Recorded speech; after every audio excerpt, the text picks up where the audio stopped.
I think the environment has been... What we're saying is have a heart. We've got to be able to regenerate our There'll be people who are kind, people who are cruel, but that's life. You can be bigoted about things. I'm fine with that. Why is there a stigma? I think earlier on you spoke about stigmatization.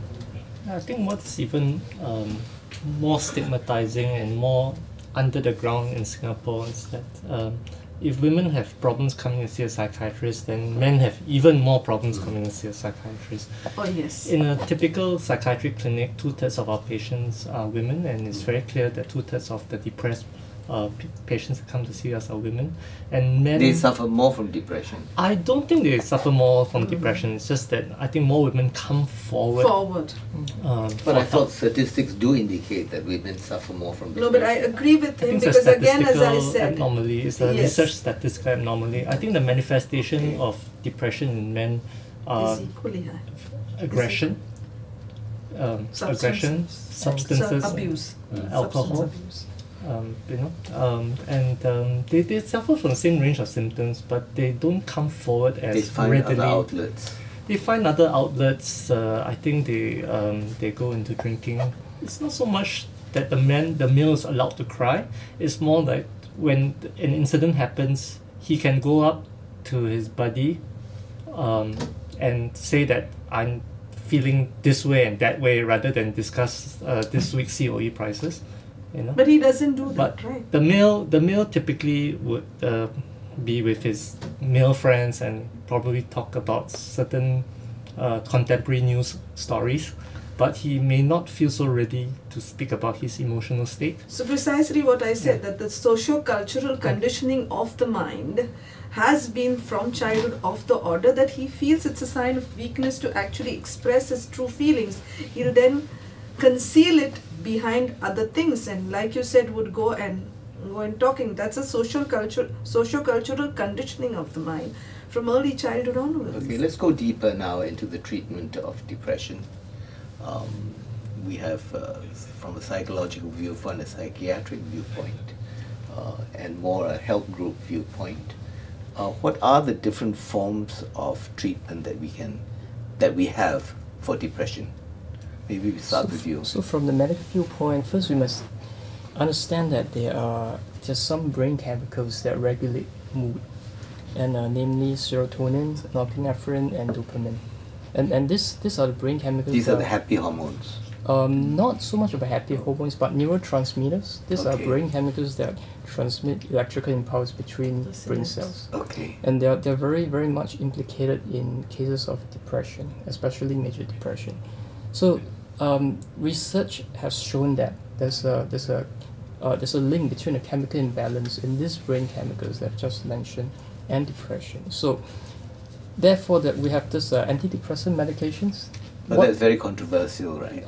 Well, there are a lot of research over the years that have shown that the brain chemicals are actually not balanced up in cases of depression. So antidepressant medications have been shown to be effective in treatment of depression by increasing the availability of these brain chemicals or increasing the brain sensitivity to these brain chemicals.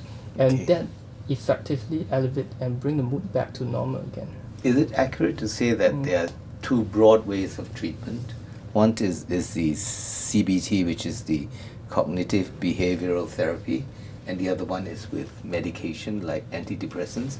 Would these be the two broad? There's actually other ways as well. So CBT is one model of psychotherapy, and there's several other models of psychotherapy as well. Okay. So if they were to consult a psychologist or a psychiatrist who does psychotherapy, it wouldn't necessarily be CBT. It is quite likely, because the research evidence suggests that that's the most effective psychological treatment for depression, but there are other approaches as well. Okay. So things like solution-focused or strength-based therapy, where rather than delving deeper and deeper into the problem, you actually focus on the person's strengths and work towards change and solving the problem that way. Okay. Yes, their vitamin D therapy helps a lot. And so, as I said, like she said, there are different kinds of psychotherapy.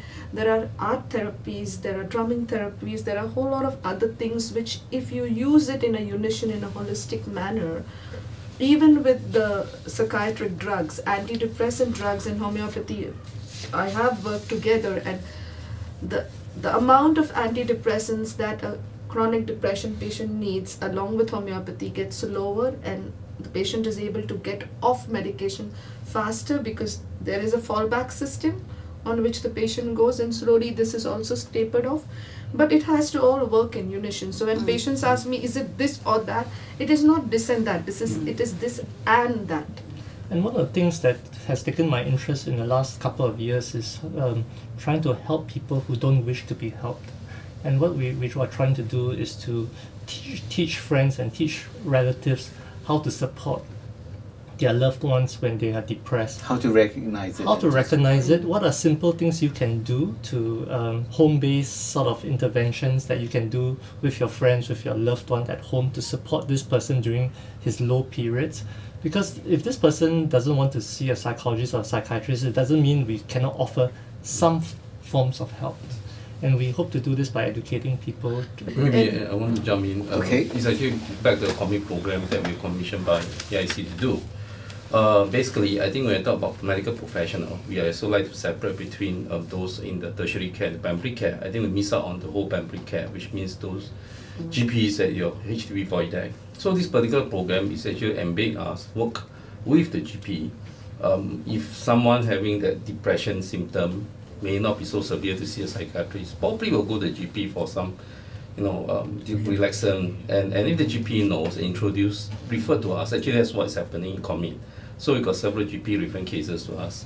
So within that framework, then we do have other programs like she had mentioned. Then which at this moment I won't call it art therapy because it's not really a regulated thing, but I will call therapeutic effect arts, and that goes many ways: drumming, music, dance, everything.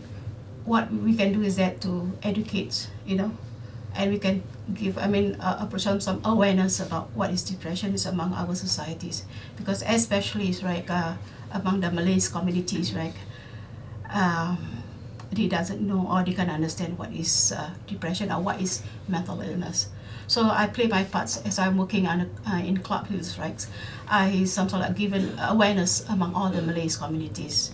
So I'm happy right now, more and more people are seeking help in our, the Malay community seeking help to get help for, about this mental illness. Okay. Yeah. Picking up from Junaida, I guess one of the most important things is to have an awareness of this problem, as well as an understanding. Yeah. And as mentioned by the good doctor, depression is temporary, unless of course you're suffering from a disease that cannot be cured. So it is temporary, but we have to address the stigmatization, which is old-fashioned, is archaic, and detrimental to those people who suffer from depression. Treatment is available, and there are many forms of treatment, from keeping yourself active through exercise, making sure you have work, and ensuring that you have a social network, but more so from a homeopathic viewpoint. The treatment should be multifactorial, and there are many other ways of treating it, and we should look at not only the medical ways, but perhaps also the effective homeopathic ways. And important for us among to have the awareness is for parents who seem to be a key to this, to be aware and look out for the signs. Actually, all of us have to look out for the signs among our children, among our family members for depression, because depressive patients seldom come forward to talk about it.